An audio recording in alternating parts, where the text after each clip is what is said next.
Joining us on the phone line is Mithali Nikor, economist and founder of Nikor Associates. Thanks very much for being here on the broadcast, Mithali. If you can share with us your thoughts at this point. We were just talking about the ways in which Dr. Manmohan Singh impacted India's economic journey and the major milestones in that long political career and the ways in which he contributed to actually getting through the country during that time period. Absolutely, absolutely, Molly. It's really the end of an era. Today we've lost what I would characterize, and I'm sure many would characterize, as a national hero.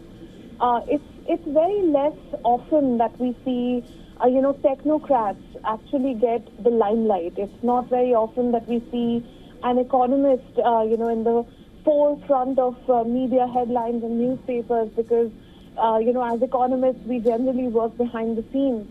But he was really one person who stood his ground, first as a technocrat, a finance minister, steering India out of one of the most difficult financial crises that the country saw in 1991. And after that, in the years when he was prime minister, his, entire career can be characterized as really one of pioneering decisions. Of course, many were criticized. But it was also, we should remember that it was also during his time that some of the policies, especially the social policies we see, like the, NG Narega program, the National Rural Employment Guarantee program, and many other social protection schemes, they were enacted in his time, and he's really proven to be, as he himself said, history will judge him less harshly than he was judged during his lifetime, and that's truly coming true today. Indeed, and talking about that time period, Mithali, if you can just elaborate for our viewers what it really means, when we say that Dr. Singh will be best remembered, or one of the ways in which he will be best remembered is as someone who opened up India's economy and how greatly significant it was for the country at that time. Of course, being P.V. Narasimha Rao's trusted finance minister, and in a way, how his prescription to deal with that economic crisis, like you were just saying, changed India's trajectory in 1991. Absolutely, absolutely, Molly. And I think, when we were in school, we would listen and we would hear through our textbooks and our economics teachers how he really transformed India's economy. And, one of the basic points from economic history was that in 1991, India had a turning point of liberalization, globalization, and privatization. But what people talk about less often is why that came up.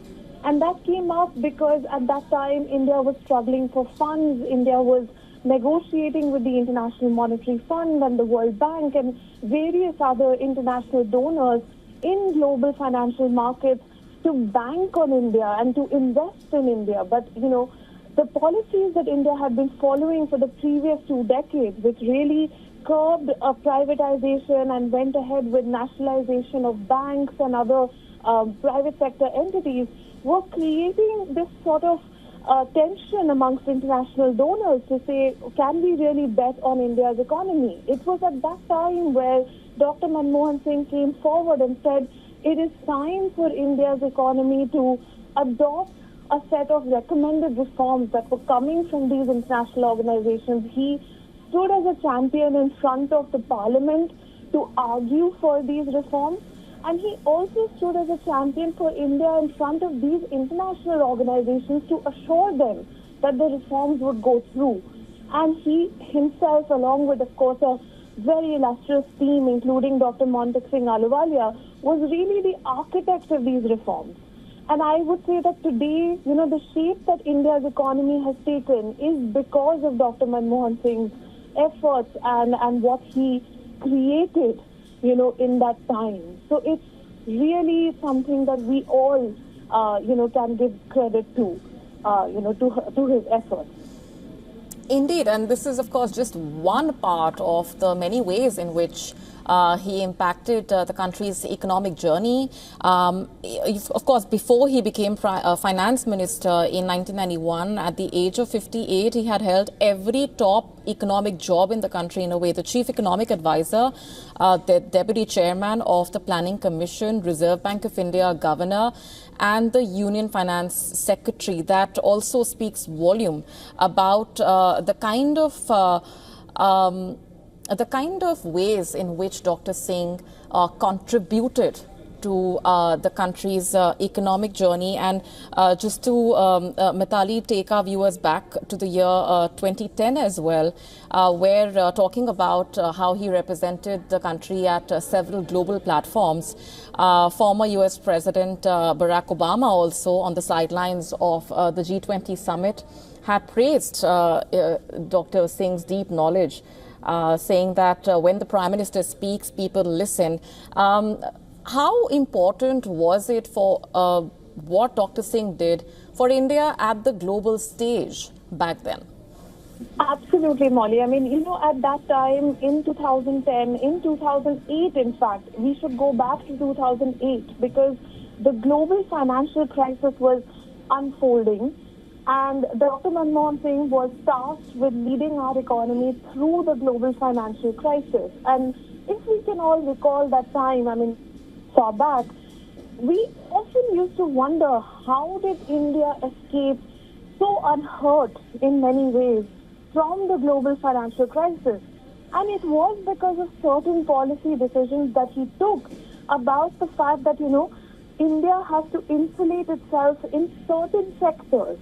And of course, especially in the finance sector from the global financial crisis. And he took those policy decisions, especially monetary policy, at that time to really steer India through the financial crisis. And that's when a lot of foreign economies, especially the US, stood up and took notice of the fact that Indian policymakers could actually do innovative policy making, could come up with these decisions and, could really be a leader on the global stage when it comes to economic policy.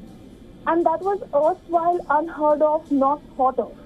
So I really think that, even in terms of global leadership, his leadership inspired that confidence amongst a number of policymakers, central bankers, and finance ministers across the world.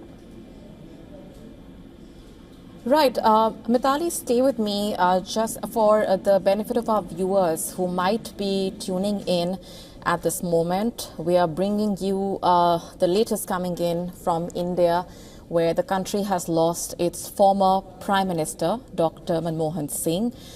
This is news that came in just a while ago. He was admitted to the All India Institute of Medical Sciences.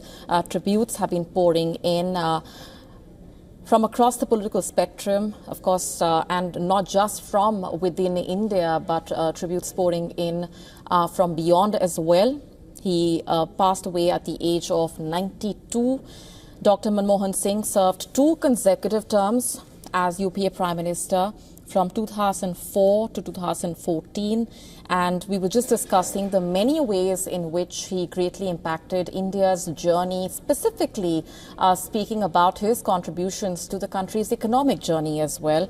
Condolences pouring in from all ends of the spectrum. Prime Minister Narendra Modi condoled the demise of former Prime Minister Manmohan Singh, saying that he rose from humble origins and made efforts to improve people's lives. He was the architect of India's economic liberalization in 1991 as finance minister in the P.V. Narasimha Rao government.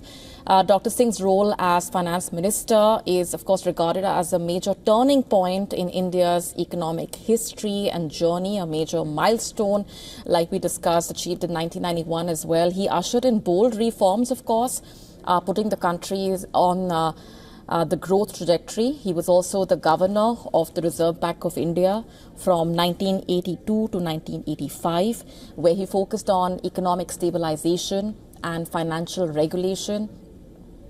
Just to bring you up to speed with the latest at this point, just a short while back, All India Institute of Medical Sciences, AIIMS, in the Indian National Capital, in a statement said that Dr. Singh was being treated for age-related medical conditions and had sudden loss of consciousness at home. He was brought to the medical emergency at AIIMS at 8:06 p.m. IST, and despite all efforts, he could not be revived and was declared dead at 9:51 p.m. Indian Standard Time.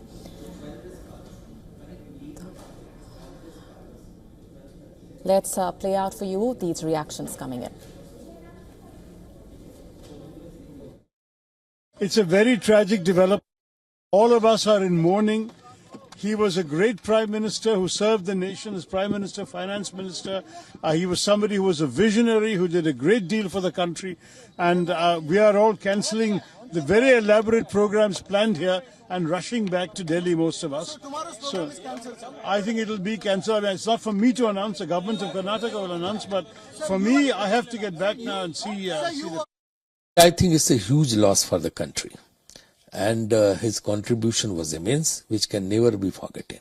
I think country should always be, countrymen will always be indebted to Dr. Manmohan Singh, who had not only brought economic reforms to the country, but in 10 years as Prime Minister and 5 years as Finance Minister, he brought many changes, not only in Indian economy, but also in governance, which will always be remembered. On that note, it's a wrap on this edition for now. Thanks for watching.